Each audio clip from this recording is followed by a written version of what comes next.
Assalamualaikum warahmatullahi wabarakatuh. Selamat pagi semua, semoga masih dalam keadaan sehat walafiat. Baik teman-teman, hari ini kita masih akan belajar tentang tema 1 yaitu organ gerak hewan dan manusia. Subtema 1, organ gerak hewan. Pada hari ini kita akan melanjutkan pembelajaran kita yaitu pembelajaran 5 dan 6.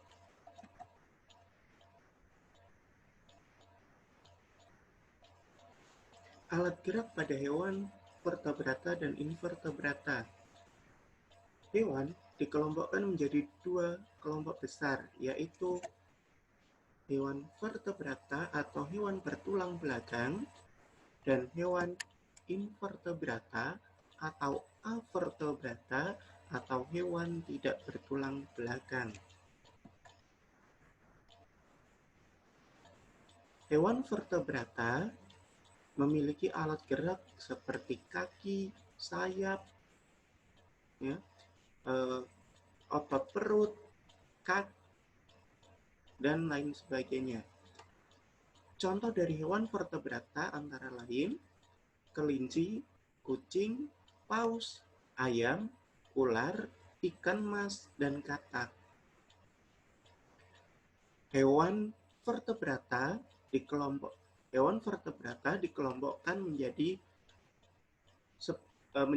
seperti hewan mamalia, seperti unggas, reptil, amfibi. Nah, itu termasuk hewan vertebrata. Alat gerak pada invertebrata ya itu sama dengan alat gerak pada vertebrata.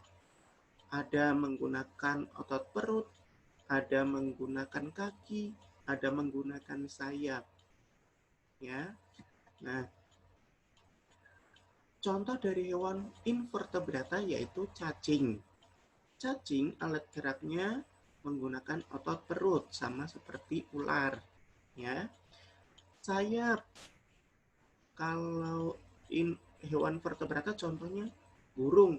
Nah, kalau di invertebrata yang menggunakan sayap yaitu contohnya kupu-kupu dan lebah. Yang menggunakan kaki dan semut. Kalau di hewan invertebrata contohnya adalah belalang dan semut. Itu menggunakan kaki.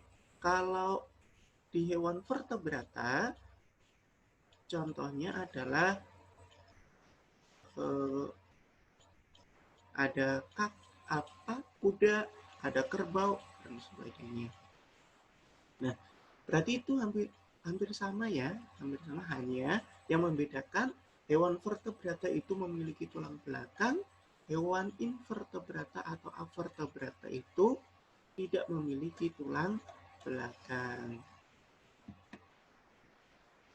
Nah, alat gerak pada hewan vertebrata dan invertebrata itu memiliki ciri-ciri yang berbeda.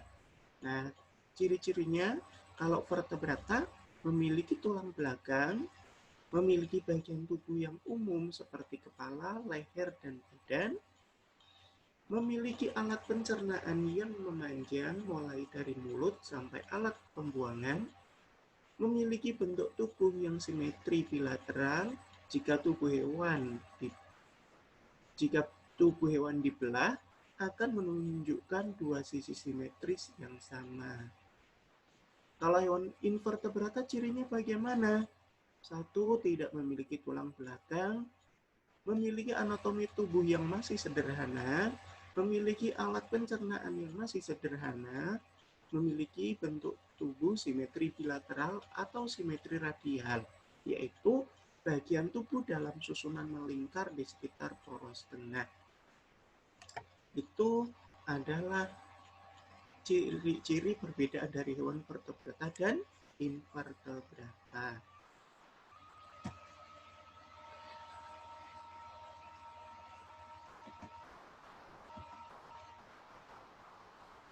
Mengembangkan ide pokok. Sebelum kita tahu bagaimana cara mengembangkan ide pokok, ya, apa sih itu ide pokok? ide pokok adalah inti atau permasalahan yang dibahas pada suatu teks. Nah, ide pokok itu terletak pada biasanya terletak pada awal kalimat atau sering disebut dengan deduktif, di akhir kalimat atau sering disebut dengan induktif, dan bisa di awal dan di akhir. Ide pokok, ya, ide pokok itu bisa disebut juga dengan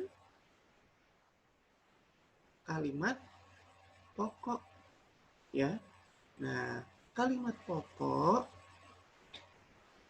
itu harus ada kalimat pendukung atau kalimat penjelas, ya. Nah, atau gagasan pendukung. Nah, gagasan pendukung itu apa? Gagasan pendukung itu rincian atau tambahan, ya, dari suatu ide pokok atau kalimat pokok. Nah, langkah-langkah mengembangkan ide pokok antara lain: 1. Menentukan topik yang akan dibuat. 2. Menentukan ide pokok dari paragraf atau teks yang akan dibuat. Yang ketiga, membuat sebuah kalimat yang berisi ide pokok tersebut.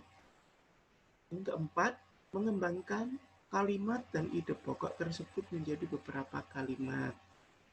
Yang kelima, menulis beberapa kalimat berisi informasi tambahan untuk mendukung kalimat utama atau yang telah dibuat. Menyusun kalimat-kalimat tersebut menjadi sebuah paragraf yang padu atau yang runtut, atau yang runtut, ya. Runtut itu tersusun dari 1 sampai 4 kayak gitu. A, B, C, nah itu namanya runtut.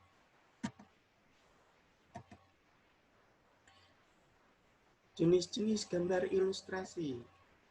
Nah, jenis-jenis gambar ilustrasi yaitu ada gambar realis, yaitu gambar dengan suatu kenyataan, ya, nyata, hampir nyata gambarnya. Yang kedua, karikatur, yaitu gambar yang dilebih-lebihkan. Kartun, yaitu gambar yang lucu, ya, atau humor. Terus selanjutnya yaitu gambar dekoratif. Gambar dekoratif itu apa? Gambar yang gambar yang bertujuan untuk memperindah suatu karya. Misalnya batik, ya, kain batik, relief di candi, nah itu untuk memperindah suatu karya. Langkah-langkah dalam membuat gambar ilustrasi.